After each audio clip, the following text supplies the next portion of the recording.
So ಇಬ್ಬರು ದೊಡ್ಡವ್ರಿಗೆ 100 100 200 and ಇಬ್ಬರು ಮಕ್ಕಳಿಗೆ 50 50 100 ಟೋಟಲ್ 300 ರುಪೀಸ್. ಅಲ್ಲೆಲ್ಲೋ ಹೋಯ್ತು ಆ ಕಡೆ ಗಾಡಿ ಬಿಟ್ಟು ನಾವು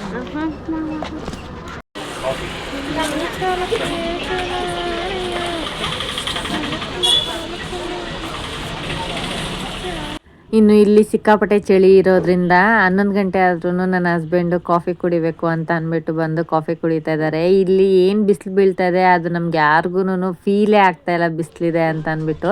ನೀವು ನೋಡ್ಬೋದು ಪ್ರತಿಯೊಬ್ಬರು ಅಲ್ಲಿ ಜಾಕೆಟು ಸ್ವೆಟರ್ಸು ಪ್ರತಿಯೊಂದು ವೇರ್ ಮಾಡಿರ್ತಾರೆ. ನಾನು ಊಟಿಗೆ ಬಂದು ಸುಮಾರು 12 ವರ್ಷದ ಮೇಲೇನೆ ಆಯಿತು. ಸೊ ಇವಾಗಕ್ಕೂ ಅವಾಗಕ್ಕೂ ಅಫ್ಕೋರ್ಸ್ ಡಿಫ್ರೆನ್ಸ್ ಇದ್ದೇ ಇರುತ್ತೆ. ಆವಾಗ ಇಷ್ಟೊಂದೆಲ್ಲ ಮೇಂಟೈನ್ ಮಾಡಿರಲಿಲ್ಲ, ಅಂದರೆ ಈ ಥರ ರೋಡ್ ಎಲ್ಲ ಹಾಕಿ, ಮತ್ತು ಇವಾಗ ಇನ್ನೂ ಸ್ವಲ್ಪ ಗ್ಲಾಸ್ ಹೌಸ್ ಅಂತೆ ಆ ಥರದ್ದೆಲ್ಲ ಮಾಡಿದ್ದಾರೆ.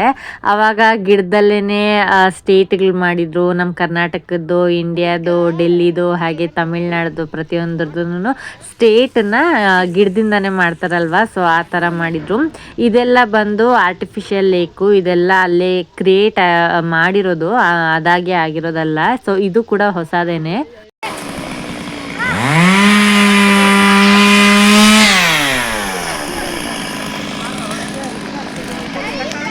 ಹಾಗೆ ಲಾಸ್ಟ್ ವ್ಲಾಗಲ್ಲಿ ಇ ಪಾಸ್ ಬಗ್ಗೆ ಹೇಳಿದ್ದೆ. ಕೆಲವೊಬ್ರು ಕೇಳಿದ್ರು ಇ ಪಾಸ್ನ ಯಾವ ಥರ ತಗೊಳ್ಳೋದು ಅಂತ ಅಂದ್ಬಿಟ್ಟು. ಆನ್ಲೈನಲ್ಲಿ ಇ ಪಾಸ್ನ ಅಪ್ಲೈ ಮಾಡ್ಕೋಬೋದು.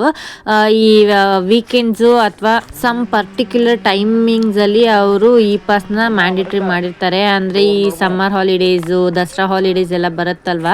ಸೊ ಆಗ ಕ್ರೌಡ್ ಜಾಸ್ತಿ ಆಗುತ್ತೆ ಅಂತ ಅಂದ್ಬಿಟ್ಟು ಲಿಮಿಟೆಡ್ ಆಗಿ ನೀವು ಇ ಪಾಸ್ನ ಆನ್ಲೈನಲ್ಲೇ ಬುಕ್ ಮಾಡ್ಕೋಬೇಕಾಗತ್ತೆ. ಸೊ ಆನ್ಲೈನಲ್ಲಿ ಬುಕ್ ಮಾಡಬೇಕಾದ್ರೆ ನೀವು ರೂಮ್ಗಳು ಸಹ ನೀವು ಆವಾಗ್ಲೇನೆ ಬುಕ್ ಮಾಡ್ಕೋಬೇಕಾಗತ್ತೆ. ಬಟ್ ಇವಾಗ ನಾವು ಏನು ನಾರ್ಮಲ್ ಡೇಸಲ್ಲಿ ಹೋಗ್ತೀವಿ ಆವಾಗ ಇ ಪಾಸ್ ಎಲ್ಲ ಮ್ಯಾಂಡೇಟ್ರಿ ಇರಲ್ಲ. ಹಾಗೆ ರೂಮ್ಸ್ ಕೂಡ ಅಷ್ಟೇ ತುಂಬ ಕಡಿಮೆಗೆ ಸಿಗುತ್ತೆ. ಸಪೋಸ್ ನೀವೇನಾದರೂ ಆನ್ಲೈನಲ್ಲಿ ರೂಮ್ ಬುಕ್ ಮಾಡ್ತಾ ಇದ್ದೀರಾ ಅಂತ ಅಂದರೆ ಸ್ವಲ್ಪ ನೋಡಿಕೊಂಡು ಬುಕ್ ಮಾಡ್ಕೊಳ್ಳಿ, ಇಲ್ಲ ಅಂತಂದರೆ ನಂತರ ಯಾಮಾರ್ಬಿಡ್ತೀರಾ. ಇನ್ನು ಬೊಟಾನಿಕಲ್ ಗಾರ್ಡನ್ ಒಳಗಡೆನೆ ಗ್ಲಾಸ್ ಹೌಸ್ ಇದೆ. ಸೊ ಇಲ್ಲಿ ಡಿಫ್ರೆಂಟ್ ಟೈಪ್ಸ್ ಆಫ್ ಪ್ಲ್ಯಾಂಟ್ಸ್ನ ನೋಡ್ಬೋದು. ಹಾಗೆ ಫ್ಲವರ್ ಪ್ಲ್ಯಾಂಟ್ ಕೂಡ ನೋಡ್ಬೋದು. ಇನ್ನು ಪ್ಲ್ಯಾಂಟ್ಸ್ ಎಲ್ಲ ನೋಡಿಕೊಂಡು ಅಲ್ಲೇ ಪಕ್ಕದಲ್ಲಿ ಬ್ಯೂಟಿಫುಲ್ ಆಗಿರೋವಂಥ ಪ್ಲೇಸ್ ಇದೆ. ಸೊ ಅಲ್ಲೇ ಬೊಟಾನಿಕ್ ಗಾರ್ಡನ್ ಒಳಗಡೆನೆ. ನನ್ನ ಹಸ್ಬೆಂಡು ಈ ಪ್ಲೇಸ್ನ ನೋಡಿಬಿಟ್ಟು ಪಹಲ್ಗಾಮ್ ಬಂದಿದ್ದೀವಿ ಅಂತ ಅನಿಸುತ್ತೆ ಅಂತ ಹೇಳ್ತಾ ಇದ್ರು. ಅಂದರೆ ಪಹಲ್ಗಾಮಲ್ಲಿ ಶೂಟೌಟ್ ಆಗಿತ್ತಲ್ಲ. ಸೊ ನಾವು ಟಿ ವಿಯಲ್ಲಿ ನೋಡಿದಾಗ ಸ್ವಲ್ಪ ಇದೇ ಥರನೇ ಇತ್ತು ಲೊಕೇಶನ್ನು. ಸೊ ನನ್ನ ಹಸ್ಬೆಂಡು ಅದನ್ನೇ ಹೇಳಿ ನಗಿತಾ ಇದ್ರು. ಇನ್ನು ಒಳಗಡೆ ಎಲ್ಲ ನೋಡಿಕೊಂಡು ಆಚೆ ಕಡೆ ಬಂದ್ವಿ. ಇಲ್ಲಂತೂ ಸಾಕಷ್ಟು ಫ್ರೂಟ್ಸ್ ಇತ್ತು, ವೆರೈಟಿ ಫ್ರೂಟ್ಸ್ ಇತ್ತು. ಸೊ ಆಲ್ಮೋಸ್ಟ್ ಎಲ್ಲ ಟೇಸ್ಟ್ ಮಾಡಿದ್ದೆ, ಒಂದು ಮಾತ್ರ ಟೇಸ್ಟ್ ಮಾಡಿರಲಿಲ್ಲ. ಸೊ ಅದನ್ನು ಮಾಡೋಣ ಅಂತ ಅಂದ್ಬಿಟ್ಟು ತಗೊಂಡೆ. ಬಟ್ ಅವರು ಇಲ್ಲ, ಇದು ಹಣ್ಣಾಗಿಲ್ಲ, ನೀವು ಇನ್ನೂ ಒಂದು 3 days ಬಿಟ್ಟು ತಿನ್ನಬೇಕು, ಆವಾಗ ಹಣ್ಣಾಗಿರುತ್ತೆ ಅಂತ ಹೇಳಿದ್ರು. ಸರಿ ಯಾವ ಥರ ತಿನ್ನೋದಂತೆಲ್ಲ ಕೇಳಿಕೊಂಡು ಜಸ್ಟ್ ಒಂದು ನನ್ನ ಮಗಳಿಗೆ ಟೇಸ್ಟ್ ಮಾಡೋಕ್ಕೆ ಕೊಟ್ಟೆ. ಬಟ್ ಏನು ಅಷ್ಟೊಂದು ಚೆನ್ನಾಗಿರಲಿಲ್ಲ. ಬೊಟಾನಿಕಲ್ ಗಾರ್ಡನ್ ಆಯಿತು. ಇವಾಗ ಚಾಕ್ಲೇಟ್ ಫ್ಯಾಕ್ಟ್ರಿಗೆ ಹೋಗ್ತಾ ಇದ್ದೀವಿ. ಬೊಟಾನಿಕಲ್ ಗಾರ್ಡನಿಂದ ಚಾಕ್ಲೇಟ್ ಫ್ಯಾಕ್ಟ್ರಿ ಬಂದು 800 meters ಇದೆ ಅಷ್ಟೇ. ಸೊ ಅಲ್ಲಿಗೆ ಹೋಗೋಣ ಅಂತ. ಇವಾಗ ಮಕ್ಳಿಗೂ ಚಾಕ್ಲೇಟ್ಸ್ ಎಲ್ಲ ನೋಡೋದಕ್ಕೆ ಅದು ಯಾವ ಥರ ಮಾಡ್ತಾರೆ, ಹಾಗೆ ಅಲ್ಲೇ ಟೀ ಪೌಡರ್ ಕೂಡ ಮಾಡ್ತಾರೆ. ಸೊ ಅದನ್ನು ಯಾವ ಥರ ಮಾಡ್ತಾರೆ ಅದನ್ನು ತೋರಿಸ್ಕೊಂಡು ಬರೋಣ ಅಂತ. ಸೊ ಇವಾಗ ಅಲ್ಲಿಗೆ ಹೋಗ್ತೀವಿ. ಅದಾದಮೇಲೆ ಚೆಕ್ ಮಾಡಬೇಕು ಪೈಕಾರ್ಗೆ ಹೋಗೋದಾ ಅಥವಾ ಇನ್ನೊಂದು ಯಾವುದು ಅಲ್ಲಪ್ಪ, ಇನ್ನೊಂದು ಯಾವುದು ಟೀ ಗಾರ್ಡನ್ಸ್, ಅದನ್ನ ನೋಡ್ಬೇಕು ಯಾವ್ದು ಹತ್ರ ಆಗುತ್ತೆ ಅಂತ ಅಂದ್ಬಿಟ್ಟು ಅದು ನೋಡ್ಕೊಂಡು ಹೋಗೋಣ ಅಂತ. ಇದು ಶೇರಿಂಗ್ ಕ್ರಾಸು. ಸೊ ಸ್ವಲ್ಪ ಮುಂದೆ ಹೋದ್ರೆ ಎಲ್ಲ ಶಾಪಿಂಗ್ ಕಾಂಪ್ಲೆಕ್ಸ್ ಎಲ್ಲ ಅಲ್ಲಿರುತ್ತೆ. ಸೊ ಇದು ಇಲ್ಲಿಂದ ಶೇರಿಂಗ್ ಕ್ರಾಸ್ ಸ್ಟಾರ್ಟ್ ಆಗುತ್ತೆ. ಸೊ ಶಾಪಿಂಗ್ ಕಾಂಪ್ಲೆಕ್ಸು ಏನಂದ್ರೆ ಇಲ್ಲಿ ಫೇಮಸ್ ಊಟಿದು ಸ್ವೆಟರ್ಸ್, ಚಾಕ್ಲೇಟ್ ಫ್ಯಾಕ್ಟ್ರಿ ಹೋಗೋಣ, ಟೀ ಫ್ಯಾಕ್ಟ್ರಿ ಹೋಗೋಣ, ಎರಡು ಒಂದೇ. ನೆಕ್ಸ್ಟ್ ಲೆಫ್ಟ್ ಅಂತ ಹಾಕೋಣ. ನಾವು ಈಗ ಬಂದಿರೋದು ಚಾಕ್ಲೇಟ್ ಆ್ಯಂಡ್ ಟೀ ಫ್ಯಾಕ್ಟ್ರಿಗೆ. ಸೊ ಇಲ್ಲಿಗೆ ಬಂದಿದ ತಕ್ಷಣ ನಾವು ಫಸ್ಟಿಗೆ ಚಾಕ್ಲೇಟನ್ನು ಯಾವ ಥರ ಮಾಡ್ತಾರೆ ಅನ್ನೋದನ್ನು ಸ್ಟೆಪ್ ಬೈ ಸ್ಟೆಪ್ ತೋರಿಸ್ತಾರೆ. ಫಸ್ಟು ಇದು ಕೋಕೋ ಸೀಡ್ಸು. ಸೊ ಇದರಿಂದ ಪೌಡರ್ನ ಕ್ರಿಯೇಟ್ ಮಾಡಿ ಅದಾದಮೇಲೆ ಚಾಕ್ಲೇಟ್ನ ಮಾಡ್ತಾರೆ. ಸೊ ಅದನ್ನು ಯಾವ ಥರ ರೋಸ್ಟ್ ಮಾಡ್ತಾರೆ, ಪೌಡರ್ ಮಾಡ್ತಾರೆ, ಅದರಿಂದ ಚಾಕ್ಲೇಟ್ನ ಯಾವ ಥರ ಕನ್ವರ್ಟ್ ಮಾಡ್ತಾರೆ, ಇದನ್ನೆಲ್ಲನೂ ಸ್ಟೆಪ್ ಬೈ ಸ್ಟೆಪ್ಪು ತೋರಿಸ್ತಾರೆ. ಫಸ್ಟಿಗೆ ಒಳಗಡೆಗೆ ಎಂಟ್ರಿ ಆಗಿದ ತಕ್ಷಣ ನಾವು ಈ ಥರ ಚಾಕ್ಲೇಟ್ಸ್ ಎಲ್ಲ ಮಾಡಿ ನೋಡಿ, ಫೈನಲ್ ಫೈನಲ್ ಸ್ಟೇಜಲ್ಲಿ ಚಾಕ್ಲೇಟ್ಸ್ ಎಲ್ಲ ರೆಡಿ ಇದೆ. ಸೊ ಇಲ್ಲಿ ನಮಗೆ ಸ್ಯಾಂಪಲ್ಗೆ ಅಂತ ಅಂದ್ಬಿಟ್ಟು 1 ಪೀಸ್ ಚಾಕ್ಲೇಟ್ನ ಕೊಡ್ತಾರೆ. Same to same Dairy Milk chocolate ನಾವು ತಿಂದರೆ ಹೇಗಿರುತ್ತೋ ಸೇಮ್ ಫ್ಲೇವರು ಸೇಮ್ ಟೇಸ್ಟ್ ಇರುತ್ತೆ. ಫ್ರೆಶ್ ಆಗಿ ಮಾಡಿರೋ ಚಾಕ್ಲೇಟು ತುಂಬಾ ಚೆನ್ನಾಗಿತ್ತು. ಆದರೆ ನಾನು ಚಾಕ್ಲೇಟ್ಸ್ ಎಲ್ಲ ಸ್ವಲ್ಪ ಕಡಿಮೆ, ಅಂದರೆ ಈ ಥರ ಕ್ರೀಮ್ ಚಾಕ್ಲೇಟ್ಸ್ ಎಲ್ಲ ತಿನ್ನೋದು ಕಡಿಮೆ. ಏನಿದ್ರು ಕ್ಯಾಂಡಿ ಚಾಕ್ಲೇಟ್ಸ್ನ ತುಂಬ ಇಷ್ಟಪಡ್ತೀನಿ. ಸೊ ಚಾಕ್ಲೇಟ್ಸ್ನ ನನ್ನ ಮಗಳಿಗೆ ಕೊಟ್ಟೆ. ಸೊ ತುಂಬಾ ಚೆನ್ನಾಗಿತ್ತು. ಬಟ್ ನಾನು ಟೇಸ್ಟ್ ಮಾಡಿದೆ, ತುಂಬಾ ಚೆನ್ನಾಗಿತ್ತು. ನೆಕ್ಸ್ಟ್ ನಾವು ಟೀ ಪೌಡರ್ ಯಾವ ಥರ ಮಾಡ್ತಾರೆ ಅಂತ ನೋಡೋದಕ್ಕೆ ಹೋಗ್ತಾ ಇದ್ದೀವಿ. ಸೊ ಅಲ್ಲೇ ಒಳಗಡೆನೇ ಇರೋ ಅಂಥದ್ದು ಇದು ಟೀ ಸೊಪ್ಪು, ಅಂದರೆ ಮೇಲಿನ ಕುಡಿನ ಮಾತ್ರ ಕಿತ್ತು ಟೀ ಪೌಡರ್ನ ಮಾಡೋದು. ಸೊ ಇಲ್ಲಿ 10 ರೂಪೀಸ್ ಫೀಸ್ ಒಬ್ಬರಿಗೆ, ಅಂದರೆ ಅಲ್ಲಿ ಫೀಟ್ ಹಾಕಿರ್ತಾರೆ ಮಕ್ಕಳದು, ಇಷ್ಟು ಫೀಟ್ ಆದಮೇಲೆ ಚಾರ್ಜ್ ಅಂತ ಇರುತ್ತೆ. ಸೊ ನನಗೆ, ನನ್ನ ಮಗಳಿಗೆ, ನನ್ನ ಹಸ್ಬೆಂಡ್ಗೆ 30 ರೂಪೀಸ್ ಕೊಟ್ಬಿಟ್ಟು ಸೊ ಒಳಗಡೆಗೆ ಹೋಗ್ತಾ ಇದ್ದೀವಿ. ತುಂಬ ಜನ ಸ್ಟೂಡೆಂಟ್ಸ್ ಕೂಡ ಬಂದಿದ್ರು, ಆಲ್ಮೋಸ್ಟ್ ಎಲ್ಲ ಕೇರಳದವರೇ ಆಗಿದ್ರು. ಸೊ ಇಲ್ಲಿ ಬಂದು ಟೀ ಪೌಡರ್ನ ಯಾವ ಥರ ಮಾಡ್ತಾರೆ ಅಂತ. ಆ್ಯಕ್ಚುಲಿ ಇನ್ನೂ ಒಂದು ಹಳೆ ಫ್ಯಾಕ್ಟ್ರಿ ಇದೆ, ಅದು ಪಕ್ಕದಲ್ಲಿದೆ. ಇದು ಬಂದು ಹೊಸದು. ಸೊ ತುಂಬ ಹೈಜಿನಿಕ್ ಆಗಿ ಮೇಂಟೈನ್ ಮಾಡಿದ್ದಾರೆ. ಸೊ ಇಲ್ಲಂತೂ ಸಿಕ್ಕಾಪಟ್ಟೆ ಚಳಿ, ಸಿಕ್ಕಾಪಟ್ಟೆ ಗಾಳಿ. ಬಿಕಾಸ್ ಇದು ತುಂಬ ಪೀಕಲ್ಲಿ ಇರೋದ್ರಿಂದ ಹೆವಿ ಗಾಳಿ ಬರ್ತಾಯಿತ್ತು, ನಿಂತ್ಕೊಳಕ್ ಆಗ್ತಾ ಇರಲಿಲ್ಲ. ನಾನು ಶಾಲು ತರಬೇಕಿತ್ತು, ಬಟ್ ಕಾರಲ್ಲೇ ಇಟ್ಟು ಬಂದೆ. ಇನ್ನು ಇಲ್ಲಿ ನಾವೇನು ಎಂಟ್ರೆನ್ಸ್ ಫೀಸ್ 10 ರೂಪೀಸ್ ಕೊಟ್ಬಿಟ್ಟು ಬಂದಿರ್ತೀವಲ್ವಾ, ಸೊ ಅದಕ್ಕೆ ವರ್ತ್ ಅಂತಲೇ ಹೇಳ್ಬೋದು. ಬಿಕಾಸ್ ಇಲ್ಲಿ ನಮಗೆ 1 ಕಪ್ ಆಫ್ ಟೀ ಕೊಡ್ತಾರೆ. ಸೊ ನಾವು ಏನು 10 ರೂಪೀಸ್ ಪೇ ಮಾಡಿರ್ತೀವಿ ಎಂಟ್ರೆನ್ಸ್ಗೆ, ಸೊ ಆ 10 ರೂಪೀಸ್ ಇಲ್ಲೇ ಆಗಿರುತ್ತೆ. ಟೀ ಅಂತೂ ತುಂಬಾ ಚೆನ್ನಾಗಿತ್ತು. And then sent into the rollers where the leaves are crushed. Post crushing, the rolled and unrolled tea leaves are separated, that are called as first fine and second fine. After the rolling process, the tea leaves are placed on the ceramic tiles for fermentation. During the ಇಲ್ಲಿ final stage tea powder ಯಾವ ಥರ filtration ಆಗುತ್ತೆ ಅನ್ನೋದನ್ನು ತೋರಿಸ್ತಾ ಇದ್ದಾರೆ. ಹಾಗೆ ಇದೇ ಥರದ್ದು ಟಿ ವಿಯಲ್ಲಿ ಕೂಡ ಯಾವ ಥರ ಪ್ರೋಸೆಸ್ ಎಲ್ಲ ಮಾಡ್ತಾರೆ ಅನ್ನೋದನ್ನು ಡೀಟೇಲಾಗಿ ಎಕ್ಸ್ಪ್ಲೇನ್ ಮಾಡಿದ್ದಾರೆ. ಯಾವ ಥರ ಫಿಲ್ಟರ್ ಮಾಡ್ತಾರೆ, ಯಾವ ಥರ ಡ್ರೈ ಮಾಡ್ತಾರೆ, ಯಾವ ಥರ ಸೊಪ್ಪನ್ನ ಪಿಕ್ ಮಾಡ್ತಾರೆ, ಇದನ್ನೆಲ್ಲನೂ ಕಂಪ್ಲೀಟ್ ಡೀಟೇಲಾಗಿ ಟಿ ವಿಯಲ್ಲಿ ತೋರಿಸ್ತಾರೆ.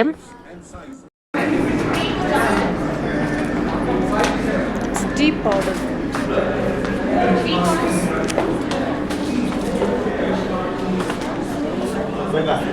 ತಗೊಳ್ಳೋಣ.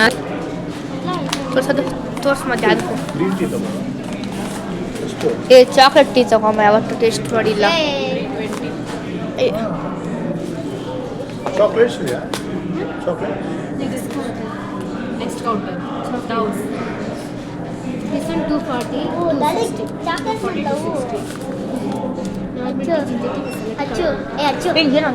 Masala tea, ginger tea. ಇನ್ನು ನಾವು ಪ್ರೋಸೆಸ್ ಎಲ್ಲ ನೋಡಿಕೊಂಡು ಟೀ ಎಲ್ಲ ಕುಡ್ಕೊಂಡು ಕೆಳಗಡೆಗೆ ಬಂದಿದ ತಕ್ಷಣ ಫಸ್ಟ್ ನಮಗೆ ಟೀ ಪೌಡರ್ ಕೌಂಟರ್ ಸಿಗುತ್ತೆ. ಸೊ ಇಲ್ಲಿ ತುಂಬ ಅಂದರೆ ತುಂಬ ಕಲೆಕ್ಷನ್ಸ್ ಆಫ್ ಟೀಸ್ ಇತ್ತು. ಸೊ ಅದರಲ್ಲಿ ನಾನು ಗ್ರೀನ್ ಟೀ ಹಾಗೆ ಜಿಂಜರ್ ಟೀನ ತಗೊಂಡೆ. ಚಾಕ್ಲೇಟ್ ಟೀ ಕೂಡ ನನಗಿಷ್ಟ, ಬಟ್ ಚಾಕ್ಲೇಟ್ ಸ್ವಲ್ಪ ಕಡಿಮೆ ಯೂಸ್ ಮಾಡೋದು. ಸೊ ಹಾಗಾಗಿ ಗ್ರೀನ್ ಟೀ ಹಾಗೆ ಜಿಂಜರ್ ಟೀ ಎರಡನ್ನ ತಗೊಂಡ್ವಿ. ತುಂಬ ವೆರೈಟೀಸ್ ಇತ್ತು. ನಾನು ಕೆಲವೊಂದನ್ನ ನೋಡಿದ್ದೀನಿ, ಜಿಂಜರ್ ಟೀ, ಮಸಾಲಾ ಟೀ, ಹಾಗೆ ಇಲಾಚಿ ಟೀ, ಈ ಥರದ್ದು ನೋಡಿದ್ದೀನಿ. ಬಟ್ ಅಲ್ಲಿ ಯಾವುದ್ಯಾವುದೋ ವೆರೈಟೀಸ್ ಎಲ್ಲ ಇತ್ತು.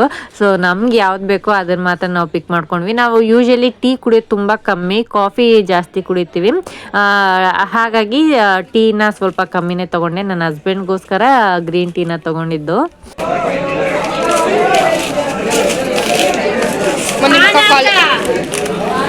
ಇನ್ನು ಅದ್ರ ನೆಕ್ಸ್ಟ್ ಕೆಳಗಡೆ ಬಂದಿದ ತಕ್ಷಣ ನಮಗೆ ಚಾಕ್ಲೇಟ್ ಕೌಂಟರ್ ಸಿಗುತ್ತೆ. ನನಗೆ ಇಲ್ಲಿ ಚಾಕ್ಲೇಟ್ಸ್ ಏನೋ ಅಷ್ಟೊಂದು ಇಷ್ಟ ಆಗಿಲ್ಲ. ನನ್ನ ಹಸ್ಬೆಂಡು ಮತ್ತು ಮಕ್ಕಳು ಕುನಾಫಾ ಚಾಕ್ಲೇಟ್ ಹುಡುಕ್ತಾ ಇದ್ರು. ಇಲ್ಲಿ ಕುನಾಫಾ ಒಂದು ಫ್ಲೇವರಲ್ಲಿ ಇತ್ತು.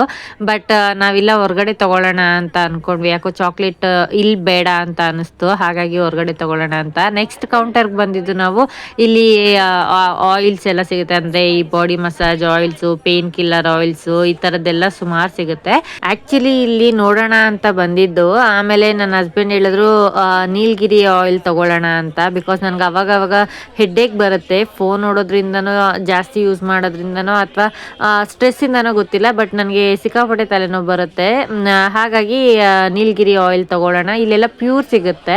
ಸೊ ಹಾಗಾಗಿ ತಗೊಳ್ಳೋಣ ಅಂತ ಬಂದ್ವಿ. ಹಾಗೆ ಒಂದು ಮಸಲ್ ಪೇನ್ ಅಂದರೆ ನನ್ನ ಹಸ್ಬೆಂಡ್ ಡ್ರೈವ್ ಮಾಡ್ತಾ ಇರ್ತಾರಲ್ವ, ಸೊ ಹಾಗಾಗಿ ಮಸಲ್ ಪೇನ್ ಒಂದು ಆಯಿಲ್ ತಗೊಳ್ಳೋಣ ಅಂತ ಅಂದ್ಬಿಟ್ಟು ಬಂದ್ವಿ.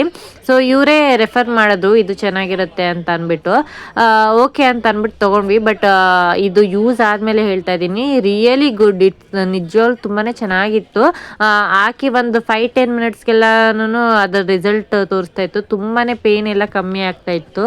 ಸೊ ಅದೊಂದು ಆಯಿಲ್ ತೊಗೊಂಡ್ವಿ. ಹಾಗೆ ನೀಲಗಿರಿ ಆಯಿಲ್ ಕೂಡ ತೊಗೊಂಡ್ವಿ. ನೀಲಗಿರಿ ಆಯಿಲ್ ಜಸ್ಟ್ ಸ್ನಾನ ಮಾಡಬೇಕಾದ್ರೆ ಒಂದೇ ಒಂದು ಡ್ರಾಪ್ನ ಹಾಕ್ಕೊಂಡು ಸ್ನಾನ ಮಾಡೋದ್ರಿಂದ ಬಾಡಿ ಪೇನ್ ಎಲ್ಲ ಬೇಗ ಕ್ಯೂರ್ ಆಗುತ್ತೆ. ಹಾಗಾಗಿ ಅದೊಂದು ತೊಗೊಂಡ್ವಿ. ಮತ್ತು ಇನ್ನೂ ಒಂದು ಬಂದು Adivasi natural herbal hair oil. So ಇದನ್ನು ಒನ್ ಟೈಮಲ್ಲಿ ತುಂಬ ಜನ ವೀಡಿಯೋಸ್ ಮಾಡಿ ಹಾಕ್ತಾಯಿದ್ರು. ಅದಾದಮೇಲೆ ಏನಾಯಿತು, ಅದು ಫೇಕ್ ಅಂತೆಲ್ಲ ಬಂತು. ಆವಾಗ ನಾವು ಅಂದ್ಕೊಂಡಿದ್ವಿ ನಾವು ಒಂದು ತರಿಸ್ಕೊಳ್ಬೇಕು ಅಂತ, ಬಟ್ ಫೇಕ್ ಅಂತ ಬಂದಮೇಲೆ ಸುಮ್ಮನಾಗ್ಬಿಟ್ವಿ. ಒನ್ ಟೈಮ್ ಮೈಸೂರು ಕಡೆ ಹೋದಾಗ ಫುಲ್ ಹುಣಸೂರು ಮೈಸೂರು ಎಲ್ಲ ಕಡೆ ಅದನ್ನು ರೋಡಲ್ಲಿ ಮಾರ್ತಾಯಿದ್ರು. ಸೊ ಆವಾಗ ಅಂದ್ಕೊಂಡ್ವಿ ಇಷ್ಟು ಈ ಥರ ಮಾರ್ತಾರೆ ಮೋಸ್ಟ್ಲಿ ಫೇಕ್ ಅಂದ್ಬಿಟ್ಟು ಬಿಟ್ಬಿಟ್ಟಿದ್ವಿ. ಸೊ ಇಲ್ಲಿ ಇವರೇ ಕನ್ವಿನ್ಸ್ ಮಾಡಿದ್ರು, ಇಲ್ಲ ಈ ಥರ ತೊಗೊಂಡೋಗಿರೋರು ಇದು ಪ್ಯೂರ್ ಇದೆ, ಫೇಕ್ ಇಲ್ಲ, ತೊಗೊಂಡೋಗಿರೋರು ಮತ್ತೆ ಆರ್ಡ್ರ್ ಕೊಟ್ಟು ತೊಗೊಳ್ತಾ ಇದ್ದಾರೆ ಅಂತ. ಬಟ್ ನಾನು ಎಷ್ಟೇ ಬೇಡ ಅಂತ ಅಂದ್ರೂ ನನ್ನ ಹಸ್ಬೆಂಡು ಇಲ್ಲ ಇಲ್ಲಿ ಒಂದು ತೊಗೊಳ್ಳೋಣ ನೋಡೋಣ ಅಂತ ಅಂದ್ಬಿಟ್ಟು, ಬಿಕಾಸ್ ಡ್ಯಾಂಡ್ರಫ್ ಜಾಸ್ತಿ ಆಗಿದೆ, ಸೊ ಹಾಗಾಗಿ ತೊಗೊಳ್ಳೋಣ ಅಂತ ಅಂದ್ಬಿಟ್ಟು ತೊಗೊಂಡಿದ್ದೀವಿ. ಆ್ಯಂಡ್ ಈ ಆದಿವಾಸಿ ಹೇರ್ ಆಯಿಲ್ ಮಾತ್ರನೇ 2000 ರುಪೀಸು. ಅದೊಂದು ಬಾಟ್ಲ್ ಒಂದು 1/2 ಲೀಟರ್ ಇದೆ ಅಷ್ಟೇ ಅದು ಆಯಿಲು. 1/2 ಲೀಟರ್ಗೆ 2000 ರುಪೀಸ್ ಪೇ ಮಾಡಿದ್ದೀವಿ. ಹಾಗೆ ಇಲ್ಲಿ ಸ್ವಲ್ಪ ಗಿಫ್ಟ್ ಸೆಂಟರ್ ಇತ್ತು. ಸೊ ಇಲ್ಲಿ ನನ್ನ ಮಕ್ಳಿಗೆ ಬಂದು ಸ್ವಲ್ಪ ಟಾಯ್ಸು ಅದು ಇದು ನೋಡ್ತಾ ಇದ್ರು. ಇನ್ನು ಅಷ್ಟು ದೂರ ಬಂದಮೇಲೆ ಏನಾದರೂ ಈಸ್ಕೊಟ್ಟಿಲ್ಲ ಅಂತಂದರೆ ನನ್ನ ಮಗ ಮುಖ ಹಿಂಗೆ ಇಟ್ಕೊಳ್ತಾನೆ ಅಂತ ಅಂದ್ಬಿಟ್ಟು ಕರ್ಕೊಂಡೋದ್ವಿ. ಇಲ್ಲಿ ಬಂದು ನನ್ನ ಮಗ ಆಡೋ ಅಂಥದ್ದು ಯಾವುದೂ ಸಿಗಲಿಲ್ಲ. ಬಟ್ ನನ್ನ ಮಗಳಿಗೇನೋ ಕೀ ಬಂಚಬೇಕು, ಅದು ಯಾವುದೋ ಲಬೂಬಾ ಅಂತೆ, ಅದೇನೋ ಟ್ರೆಂಡಿಂಗಲ್ಲಿದೆ ಅಂತ ಅಂದ್ಬಿಟ್ಟು ಅದೊಂದು ಟಾಯ್ನ ತೊಗೊಂಡ್ರು. ಸೊ ಅದಕ್ಕೆ ನನ್ನ ಮಗನ ಮುಖ ಫುಲ್ ದಪ್ಪ ಆಗ್ಬಿಟ್ಟು ಅಲ್ಲಿಂದನೇ ಅಳಿಸ್ಕೊಂಡು ಕರ್ಕೊಂಡು ಬಂದ. ಯಾವ್ದು ಬೇಕು ತೊಗೊಳ್ಳಿ ಸುಮ್ಮನೆ. ಅದು ಕ್ಯಾಮ್ರಾದ ಐತೆ, ಅವನಿಗೆ ಅದು ಸೆಲ್ ಇಲ್ಲ ಅಂತೆ ಅದ್ರದ್ದು. ಏನು ಬೇಕು ಇಂಥವು ತಗೋ ಚಿಂಟು, ನೋಡಿ ಎಷ್ಟು ಚೆನ್ನಾಗೈತೆ. ತಗೊಳ ತೆಗ್ಸೋದು ಹುಡುಗಿ ರೆಡಿ. ಅದೇನು ಹೆಲಿಕಾಪ್ಟರ್ ಐತೆ ನೋಡಿ ಚಿಂಟು. ಅವನೆಲ್ಲ ಇಸ್ಕೊಳಲ್ಲ ಅವನಿಗೆ. ಇದು ಹುಡುಗಿನೋ ಜಟ್ಟುಗಳು. ಇನ್ನು ಶಾಪಿಂಗ್ ಎಲ್ಲ ಮುಗಿಸ್ಕೊಂಡು ಇವಾಗ ಹೊರಗಡೆ ಹೊರಡ್ತಾ ಇದ್ದೀವಿ. ಇದೊಂಥರ ಮಾಲ್ ಇದ್ದಂಗೆ ಇದೆ, ಬಿಕಾಸ್ ಇಲ್ಲಿ ಥಿಯೇಟ್ರ್ ಇದೆ, ಶಾಪಿಂಗ್ ಕಾಂಪ್ಲೆಕ್ಸ್ ಇದೆ, ಗಿಫ್ಟ್ ಸೆಂಟರ್ಸ್ ಇದೆ, ಮತ್ತು ಫ್ಯಾಕ್ಟ್ರೀಸ್ ಇದೆ, ಟೀ ಫ್ಯಾಕ್ಟ್ರಿ ಇದೆ, ಚಾಕ್ಲೇಟ್ ಫ್ಯಾಕ್ಟ್ರಿ ಇದೆ. ಹಾಗೆ ಮೇಲ್ಗಡೆಗೆ ಒಂದ್ಸಲ ಹೋದರೆ ಕೆಳಗಡೆ ಬರೋಷ್ಟೊತ್ತಿಗೆ ಒಂದಷ್ಟು ಶಾಪಿಂಗ್ ಅಂತೂ ಮಾಡಿರ್ತೀವಿ. ಇನ್ನು ಕೆಳಗಡೆ ಬಂದಿದ ತಕ್ಷಣ ನನ್ನ ಹಸ್ಬೆಂಡ್ ಖಾರವಾಗಿ ಏನಾದರೂ ತಿನ್ನಬೇಕು ಈ ಚಳಿಗೆ ಅಂತ ಅಂದ್ಬಿಟ್ಟು ಮಾವಿನಕಾಯಿಗೆ ಉಪ್ಪು ಖಾರ ಹಾಕ್ಸ್ಕೊಂಡು ಬಂದಿದ್ದಾರೆ.